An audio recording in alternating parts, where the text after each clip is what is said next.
Voici la troisième illusion. La désunion existe.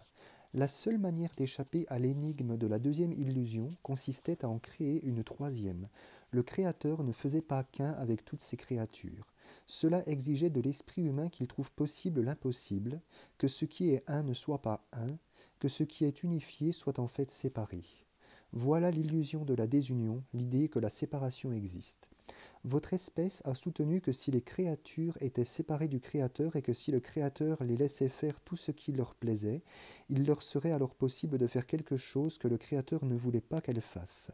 Dans ces circonstances, la volonté du Créateur pouvait être contrecarrée. Dieu pouvait vouloir quelque chose et ne pas l'obtenir. La désunion engendre la possibilité de l'échec, et celui-ci n'est possible que si le besoin existe. Ces illusions sont interdépendantes. Les trois premières illusions sont les plus importantes, si importantes et si essentielles au soutien du reste, qu'on leur a attribué des récits culturels distincts afin de les expliquer et de s'assurer qu'elles le seraient vraiment, souvent et avec clarté. Chacune de vos cultures a créé son propre récit particulier, mais toutes ont soutenu les mêmes points fondamentaux, chacune à sa façon. L'un des plus célèbres est l'histoire d'Adam et Ève. Il y est dit que le premier homme et la première femme avaient été créés par Dieu et vivaient heureux au jardin d'Éden ou au paradis. Ils jouissaient de la vie éternelle et de la communion avec le divin.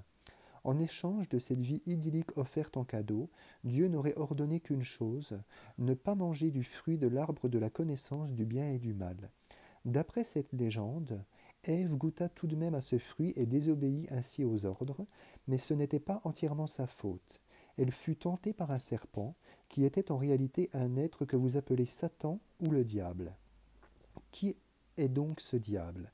Selon un récit, c'est un ange qui a mal tourné, une créature de Dieu qui a osé vouloir être aussi grande que son Créateur. C'est l'ultime offense, le suprême blasphème. Toutes les créatures doivent honorer le Créateur et ne jamais chercher à être aussi grandes ni plus grandes. Dans cette version précise du récit culturel principal, vous avez dévié de votre tendance normale en m'attribuant certaines qualités qui ne reflètent pas dans l'expérience qui ne se reflètent pas dans l'expérience humaine. En réalité, les humains veulent que leur progéniture s'efforce de les rattraper, sinon de les dépasser. C'est le plus grand plaisir des parents que de voir leur enfant atteindre et dépasser leur propre situation et surpasser leurs propres accomplissements. Dieu, par contre, s'en serait trouvé déshonoré et profondément offensé. Satan, l'ange déchu, fut banni, séparé du troupeau, rejeté, damné. Soudain, il y eut deux puissances dans l'ultime réalité, Dieu et Satan, en deux lieux d'opération différents, le ciel et l'enfer. Selon ce récit, Satan voulut amener les humains à désobéir à la volonté divine. Dès lors, Dieu et Satan rivalisèrent pour l'âme de l'homme. C'était d'autant plus fascinant que cette lutte, Dieu pouvait la perdre. Tout cela démontra qu'après tout, je n'étais pas un Dieu tout-puissant, ou que je l'étais vraiment, mais que je ne voulais pas recourir à ma puissance afin de donner à Satan une chance raisonnable. Ou bien, il ne s'agissait pas de lui offrir une chance raisonnable, mais d'accorder le libre arbitre aux humains. Sauf que si vous exerciez votre libre arbitre d'une façon que je n'approuvais pas, je vous livrerais à Satan, qui vous torturerait pour l'éternité. Tels sont les récits alambiqués qui ont permis de développer une doctrine religieuse sur votre planète. Dans l'histoire d'Adam et Ève, j'ai puni le premier homme et la première femme parce que celle-ci avaient mangé le fruit défendu en les bannissant du jardin d'Éden. Et, croyez-le ou non, j'ai puni tout homme et toute femme ayant vécu depuis, leur infligeant la culpabilité des premiers humains et en les condamnant également à être séparés de moi pendant toute leur vie sur terre. Au moyen de ce récit et d'autres histoires tout aussi pittoresques, les trois premières illusions furent communiquées d'une façon dramatique que les enfants en particulier ne furent pas sur le point d'oublier. Ces contes insufflèrent tant de peur au cœur des enfants qu'ils furent retransmis à chaque génération. Ainsi, les trois premières illusions furent profondément ancrées dans la psyché humaine. Premièrement, Dieu a un programme, donc le besoin existe. Deuxièmement, l'issue de la vie reste incertaine, ce qui signifie que l'échec existerait. Troisième, vous êtes séparés de Dieu, ce qui signifie que, soi-disant, la désunion existe. Tandis que l'idée du besoin et de l'échec est cruciale pour les autres illusions, l'idée de l'existence de la désunion est celle qui a le plus de répercussions sur les affaires humaines. L'impact de la troisième illusion est encore ressenti par la race humaine. Si vous accordez foi à la troisième illusion, vous aurez une certaine expérience de la vie. Si au contraire, vous la considérez uniquement comme une illusion, votre expérience sera tout autre. Ces deux expériences seront radicalement différentes. Actuellement, presque tout le monde sur votre planète croit en l'illusion de la séparation. Par conséquent, les gens se sentent séparés de Dieu et les uns des autres. Étant donné ce sentiment de séparation, bien des gens ont une extrême difficulté à se lier à moi d'une manière significative. Ou bien ils se méprennent sur mon compte, me craignent ou me supplient de les aider, ou bien ils me nient tout à fait. Ce faisant, les humains ont raté une glorieuse occasion d'employer la force la plus puissante de l'univers. Ils se sont exposés à mener une vie sur laquelle ils s'imaginent n'avoir aucun contrôle, dans des conditions qu'ils croient ne pas pouvoir changer, laissant place ainsi à des expériences et à des résultats auxquels ils ne croient pas pouvoir échapper.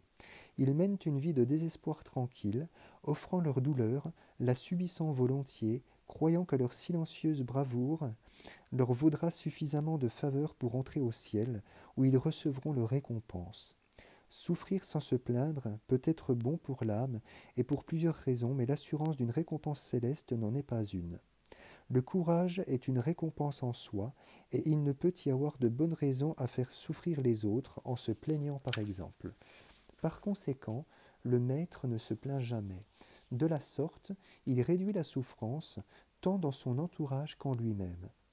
Mais si le maître évite de se plaindre, ce n'est pas afin de limiter la souffrance, mais parce qu'il interprète l'expérience de la douleur non pas en tant que souffrance, mais tout simplement en tant que douleur. La douleur constitue une expérience, la souffrance est un jugement porté sur celle-ci.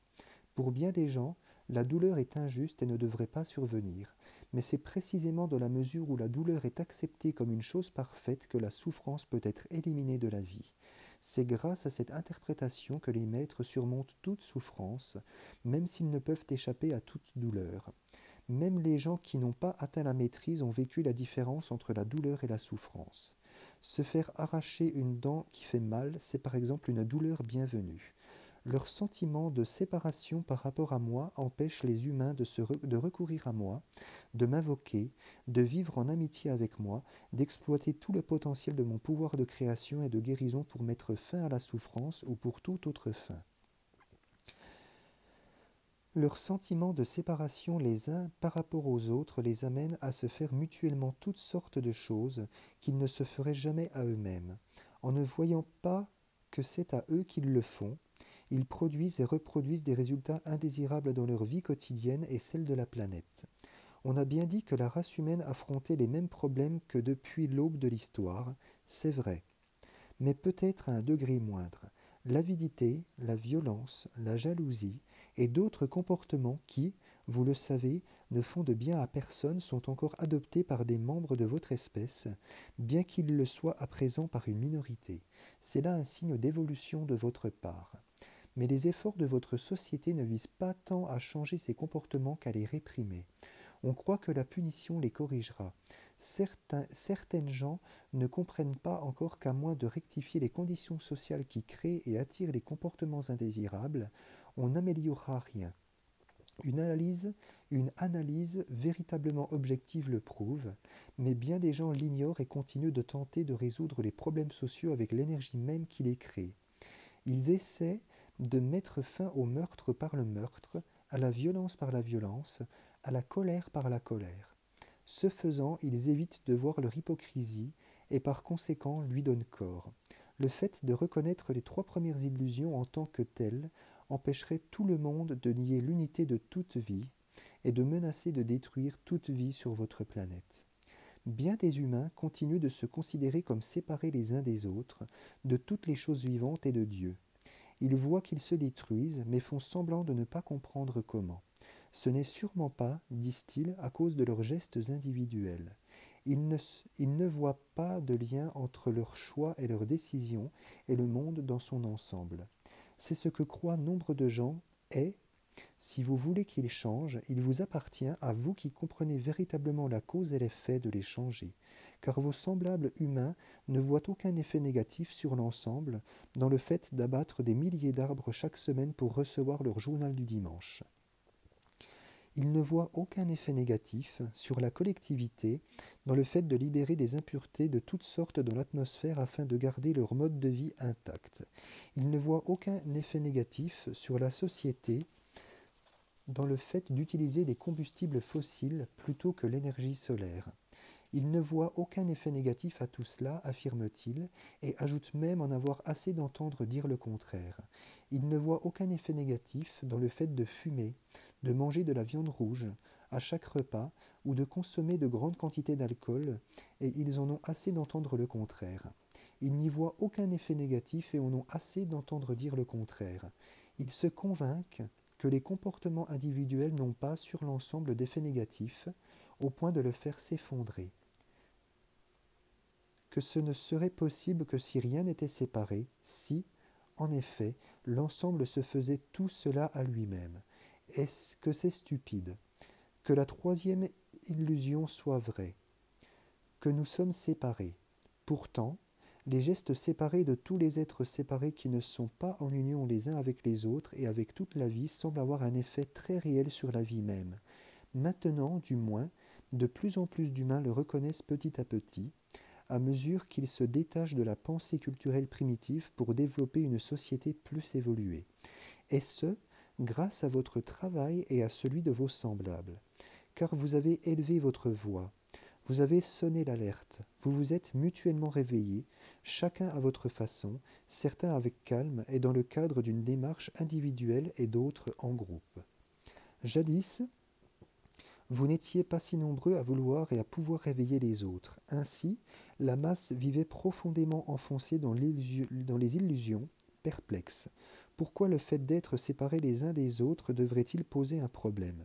Comment se fait-il que tout ce qui n'est pas la vie communautaire, un pour tous, tous pour un, ne peut fonctionner que l'on se batte, sans que l'on se batte? Voilà les questions que les humains ont commencé à se poser. Il y avait clairement une faille dans la troisième illusion.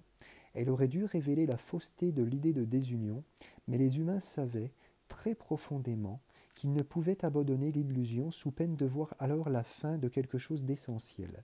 Une fois de plus, ils avaient raison, mais une fois encore, ils commirent une erreur. Au lieu de voir l'illusion en tant qu'illusion et de l'utiliser aux fins auxquelles elle était destinée, ils crurent devoir en corriger la faille. Ce fut donc pour réparer la faille de cette troisième illusion que fut créée la quatrième illusion.